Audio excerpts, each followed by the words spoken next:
The elephant in the room, and this elephant has been in the room for a couple of months now since January. Wait a minute.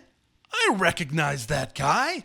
Isn't that Big Ten Ted? Wait a minute. This is an Oregon Ducks specific show. Didn't he say he liked Wisconsin growing up? Yes, I know. There are some questions that certainly deserve some answers, and I'm here to answer them for you. Usually when people start a show, they come out and say, hey, this is who I am, this is who we are, and this is what we're going to do. Well, I just get out and do it right away. A couple of days after New Year's, did that show on Jaran Kavawe, Sagapulatele, transferring and got with it. But now I'm like, a couple of months have gone by. I've seen some stuff certainly pop up in the comments, and I figured that I would address it right now. The first rule in content creation, no matter if you're a teenage TikToker or you're a college football analyst, give the people what they want. It was not only this season covering Oregon on the Big Ten TED side, but it was before this season. It was even going back to 2023 when I did special coverage of some Pac-12 games, and I already saw that this Oregon fan base was a very hungry fan base for really some sort of content. And look, I've had fan bases out there, the Michigans of the world, the Nebraskas of the world, certainly not the Ohio States of the world, but I've had fan bases over there that have watched my content over the Big Ten TED side for, quite a bit. But I did not have a fan base quite like the Oregon Ducks that engaged as much as they did, and I think that appreciated what I was able to put out. And I'm very, very thankful for those comments. I remember in the middle of last season putting out a tweet that said, hey, the way this thing is going, maybe I should look into doing this Oregon thing fairly full time. And that's where the ball really got rolling. That's where people said, oh, this is great. You should think about doing this. I got some direct messages and I'm like, oh, dude, you should totally do it. You should totally do it. And that's when really the wheels got turning in my head of what would eventually become that show out west. So that's really the initial basis of this whole thing as well. And then I think over the last couple of years, I've made more connections in the Oregon media space than I ever did. You're dating back to 2020 when I started over on the Big Ten TED side. Like, I've made very good relationships with the three guys. You just saw Justin Hopkins and Max Torres on this show. I've been talking to them for a handful of years. Like, my first exposure to Oregon in the media space was the QB11 show, right? I had Doug on when Oregon first joined the Big Ten, and I've been on that show twice. I've been on the show with Scott Reed at the Rivals Network as well. Of course, you can't talk about connections and shows without talking about Sports Chat 503, one of my favorite communities, certainly out there. And we made a lot of connections, and there were a lot of similarities, I think, between myself and the Oregon fan base, certainly as well. Look, when people get into content creation, I think certain people do it for certain reasons. I started my career out of college as a TV sports reporter in Fargo, North Dakota, covering like North Dakota State football, University of North Dakota hockey. And I really started Big Ten TED because I, for, stability reasons, got out of that news business and that sports reporting business and kind of went to behind the camera. I'm working in live sports production certainly right now, but I just wanted to itch to really get back into reporting and really get back into talking about the sport that I truly do love. And Big Ten TED allowed me to do that. And then I saw some opportunities within the space and the connections that I made within the Oregon space certainly as well. Now, I know a lot of you also might be thinking, well, if you want to do a team-specific show, why didn't you do it on Wisconsin, the team that you ended up cheering for and the team that you ended up liking when you were growing up? Here's the thing I will say about that. And I will kind of give you a background on football fandom within the Dairy State. I liked Wisconsin. I don't know if I loved them or was a diehard Badger fan, certainly growing up. Like, Packers, yeah, that's a little bit of a different story. I think I was maybe more of a diehard Packer fan than I was a Wisconsin Badger fan growing up, even though I loved college football more. Like, there'd be like, I grew up in a Catholic household. Like, Notre Dame would be on as much as Wisconsin. I've only been to 3 Wisconsin Badger games in my life, and it happened during, I think, like a 2 to 3 year span, certainly as well. So I think for a long time, I was like fairly homeless as far as like diehard college football fandom.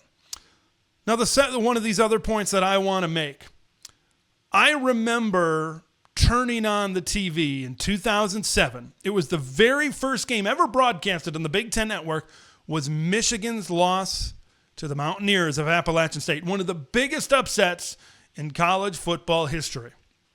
And I remember thinking to myself, oh man, I got to watch what happens next week to Michigan, how they respond from this. You know who they played? Dennis Dixon and the Oregon Ducks. Now, I grew up in a fairly old school tradition, maybe as a part of my life when I was younger. All right, when I played high school football, we ran split back veer triple option football. If we threw it 10 times in a game, that was considered a pass happy day at the office. Wisconsin ran I formation, 2 tight ends. And growing up, I was one that was maybe a little bit rebellious. I like to buck tradition, right, in a few other ways, certainly as well. And football was no different. I remember watching that game, seeing what Michigan would do, and then I saw Oregon just take it to them at the Big House in Ann Arbor. And I remember watching that game with the speed white uniforms. I remember the Jonathan Stewart and Dennis Dixon, of course, and the performance in the Big House in that game. I remember the offense. I remember all of these things, and I remember being like, whoa, that right there, that's cool. That's cool. And ever since then, I've been a follower of this team. I still don't think I've earned to call myself a fan of this team. I think that takes years of significant investment. So I'm hoping to work my way up to that point. But man, I've been a follower of this team ever since then. You see this shirt right here? I got this shirt during their 2010 season, the 2010 run to the national championship game. Were they maybe my number one watch during a given week? Maybe not, but they were certainly in the top 3 every single week. Ever since then, I really wanted to see what that Oregon football program was doing week by week by week. My last point in why this show exists, because I felt like it. And I think that this is like a general maybe lesson of life, or maybe something to really keep in mind with life in general. Do things that you enjoy. And don't be out there constantly trying to make maybe everybody else happy. Your joy and your happiness, I believe, it is what is truly important.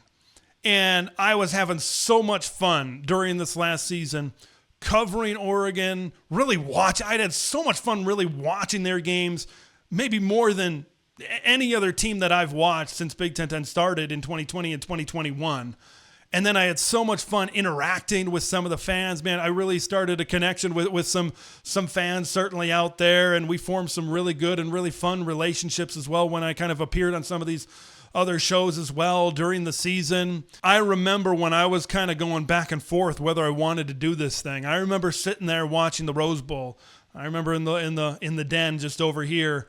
I remember the spot that I was sitting in, and I remember when the tally started to go up for Ohio State, and then the goose egg remained on the board for the Oregon Ducks, sitting there being like top 5, well, maybe not top 5, like top 7 most like shocked and like just bummed out that I've ever been. Like I was reeling from that from like a week. That's when I knew, when I'm like, I'm invested. I'm bought in. I care. And like, this is something that I just didn't want to do willy-nilly. This is not something that I wanted to do at some point and then cancel it a month later or 2 months later. This is not something, I know a lot of people out there are going to say jumping on the bandwagon. I get it. And maybe there's a little bit of truth to that. But I wanted to make sure that if I did something like this, it was indeed the right decision. It was indeed something that I truly was passionate about. It was something that I truly cared about. And it was truly something that I wanted to invest in long term. And when I was watching that Rose Bowl and when I was having that feelings, and I did not even have close to feelings of jumping ship at that point. When I felt that, I'm like, I'm bought in. I'm invested. I'm flying with this flock. Maybe I'm not a true full member of the flock right now, but I'm flying. And my wings and the feathers are kind of growing a little bit. So it was at that moment I'm like, yeah, I want to do this. I want to do this. And I want to make this thing really good, and I want to put as much effort into it as I totally can. I have had so much fun doing this, focusing in on this program, continuing to interact with the fan base out there. They have been nothing but great to me. I am so excited to see the facilities and the state this summer. I am bought in, as if there may have been no doubt to begin with.